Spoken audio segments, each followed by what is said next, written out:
Hello guys, so in this video we'll talk about object-oriented programming.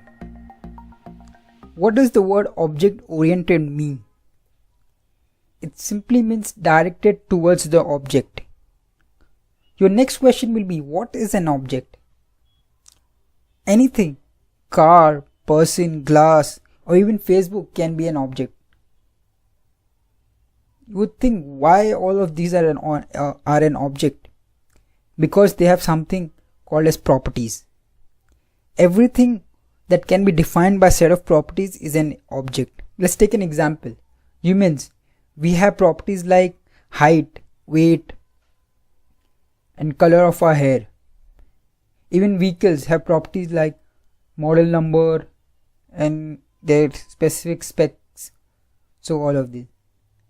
I hope the concept and the understanding of object is clear to you right now.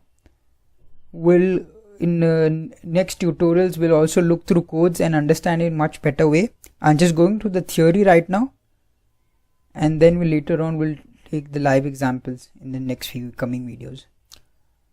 So okay, object is done. Now let's talk about class. What is in class, and what is the relationship between an object and a class? Why do we even bother talking about it? So object, as we understand, is a thing and has properties, right? But how do we define the kind of object? Apple, orange. How do we define and differentiate between them? So we use something called as in class in object-oriented programming. A class is basically like a template or a blueprint. You can use the class in order to make that object or new object, and in OOP we call it instantiation. Kind of fancy word, but basically it means to make an object. So I hope you understood the concept. I trying to make it as simple as possible, because if you go online and you search, they make all these simple concepts really tricky and use big words. It's not like that.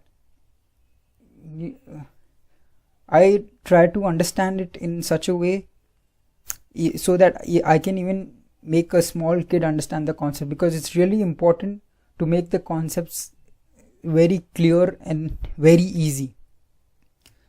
So I hope you understand the concept. I'll just give you one more example. Let's take a class men. Okay, so men is a class, and I want okay, so men is a class, and I am making a new object, and I'm going to name that object Steve. So Steve is an instance of the type men. Okay, so as you go through the next few lectures, you'll understand the concept more clear. Right now, in summary, understand it in this way. A class is like a template or like a cookie cutter, and an object is an actual object. The cookies are an actual object. So I hope the concept is clear right now, and thank you so much. I'll meet you in other next videos.